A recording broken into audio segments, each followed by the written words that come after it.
Les amis, bonjour, bienvenue dans ce Good Morning Market du 13 novembre, c'est un plaisir de vous retrouver. On me pose souvent la question, qu'est-ce que sont les Trump Trades?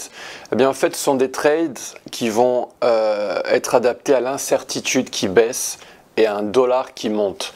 Et l'élection de Trump a amené cela, de l'incertitude qui baisse, notamment sur le plan géopolitique, et un dollar qui monte, synonyme de performance à venir de l'économie américaine.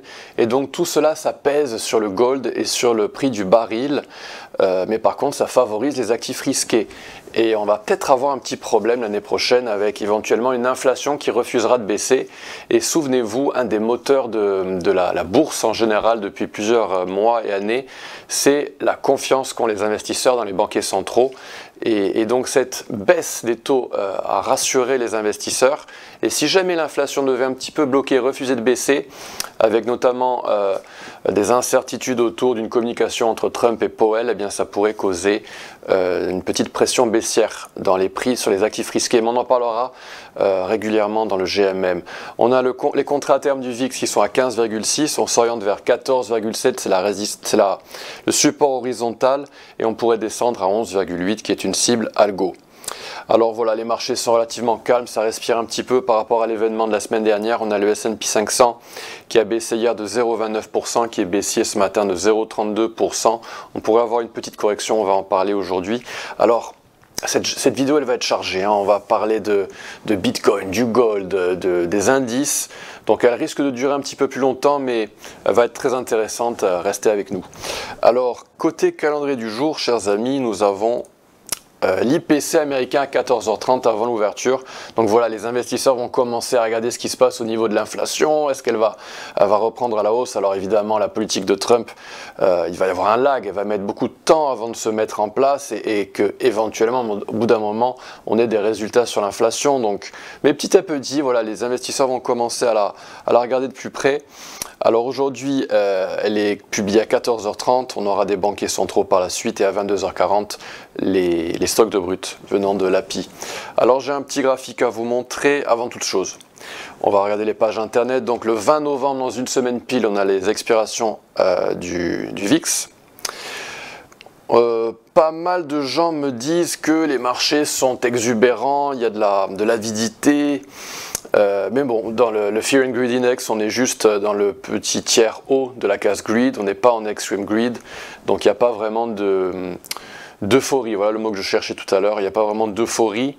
On a Bitcoin, ça y est, il est en train de gravir les étapes au fur et à mesure, il atteint 90 000 $, et donc ça y est, il est dans le top 10, il est juste derrière l'ETF du S&P 500, et puis juste devant, il y a le Silver. Donc on va voir s'il arrive à venir chercher Saudi Aramco éventuellement pour arriver 7e. Oui, je voulais vous montrer ce graphique qui est intéressant.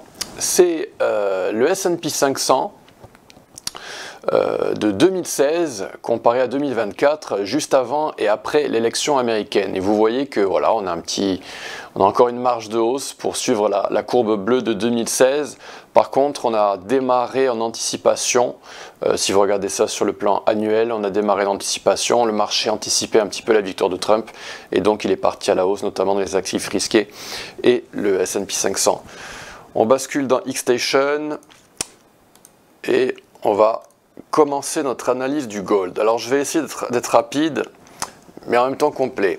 Alors le gold en mensuel a franchi, mais est en train de redescendre. Il a franchi cette ligne noire qui est une ligne de résistance, une trendline majeure historique qui a débuté dans les années 80. Donc je lis les points hauts des années 80 jusqu'au top de 2007. Et voilà, on a une énorme résistance en mensuel, une résistance géométrique. Donc ce ne serait pas étonnant si on rejetait violemment dans le gold. En hebdomadaire. Alors en hebdomadaire, j'ai un setup à vous proposer, c'est un setup pour investir. Donc vous vous ancrez sur le top de 2020 jusqu'au plus haut historique. Et vous avez cette boîte verte comprise entre 2517 et 2348. Si jamais on vient dans cette box verte, ce sera une belle opportunité d'investir dans le gold pour ensuite cibler les 2959, donc 2960 environ, peut-être même 3000 $. Par contre, on risque d'avoir un petit obstacle, c'est le support en daily. Et ce support en daily est compris entre 2612 et 2569. On n'a pas eu de réaction franche, on s'est arrêté à ce support géométrique ici, cette ligne noire, et il est possible qu'on casse ce support et donc on s'oriente vers cette boîte verte, comprise donc entre 2520 et 2348. En H4, on est dans des shorts. On est dans une série traditionnelle de Fibonacci en mode short, donc les algos short. Et on a ce support, on va vous le mettre ça en plein écran. On a cette résistance ici en rouge située entre 2700 et 2709. Pardon, donc là on était dans un mouvement mesuré et on a atteint 2618, donc mouvement mesuré qui a parfaitement fonctionné. Le prochain est situé entre 2650 et 2664, c'est la prochaine zone de résistance dans le gold. On pourrait venir dans cette boîte, redescendre et cibler les 2561 pour percer en fait cette golden zone en support en daily.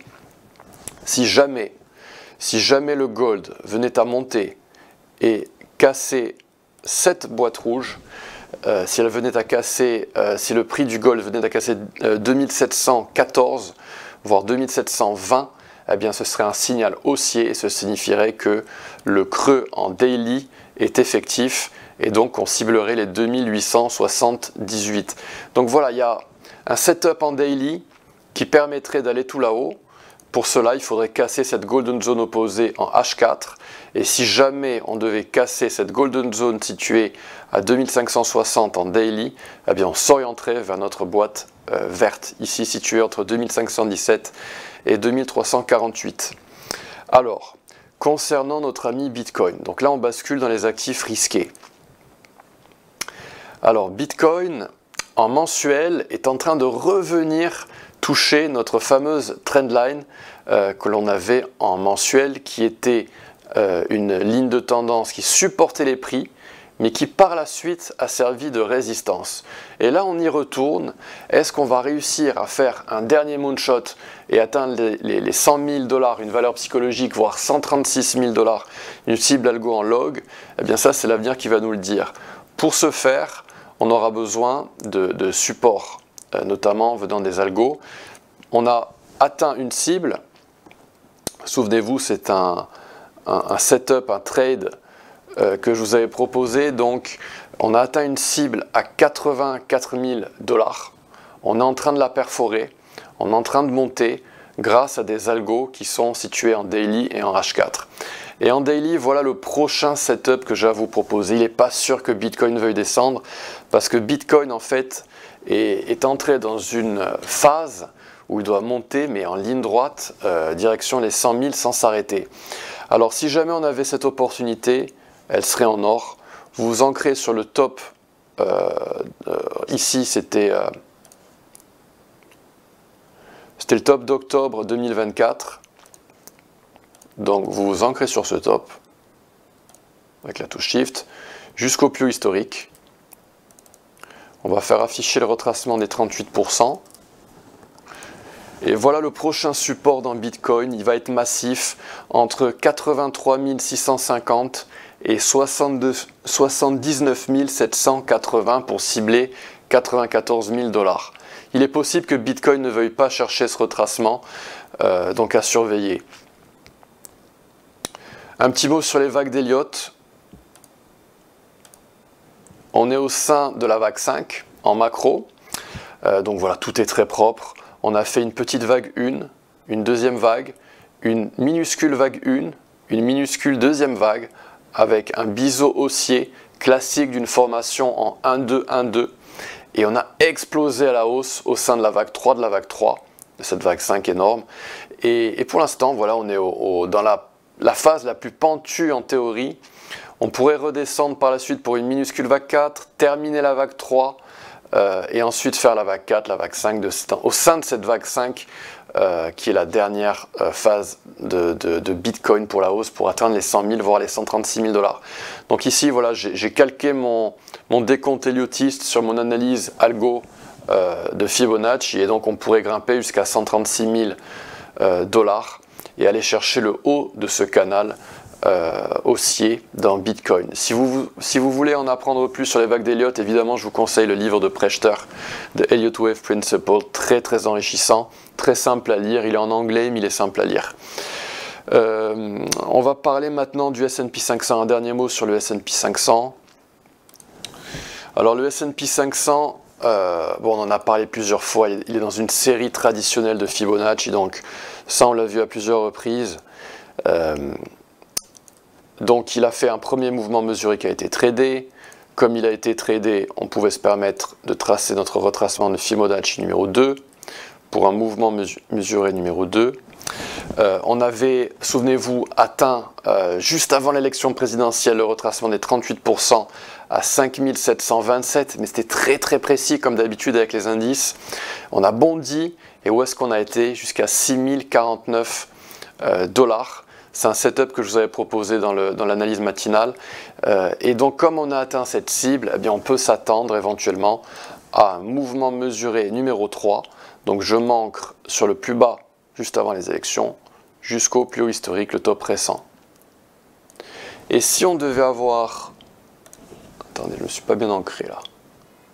Et si on devait avoir une correction dans le S&P 500 avec une coopération de l'environnement technique, le VIX, etc., eh bien on pourrait descendre à 5888 voire 5850 pour ensuite repartir à la hausse et cibler les 6130. Les algos vont positionner leur stop loss en dessous de la golden zone et cibler le retracement négatif des 23,6%.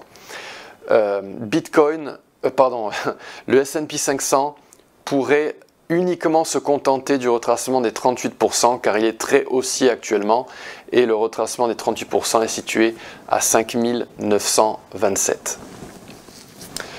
Voilà chers amis ce que je pouvais vous dire sur ces actifs risqués, sur le gold. J'espère que cette vidéo vous a plu. Si elle vous a plu, merci de la partager avec des amis, merci de la liker, merci de nous suivre sur les réseaux sociaux. Vous pouvez me poser des questions sur les réseaux sociaux, vous pouvez me trouver sur les réseaux sociaux sous le nom d'Antoine XTB et poser des questions notamment dans la section commentaires de cette chaîne YouTube. Très belle journée à tous, à bientôt, à demain, au revoir.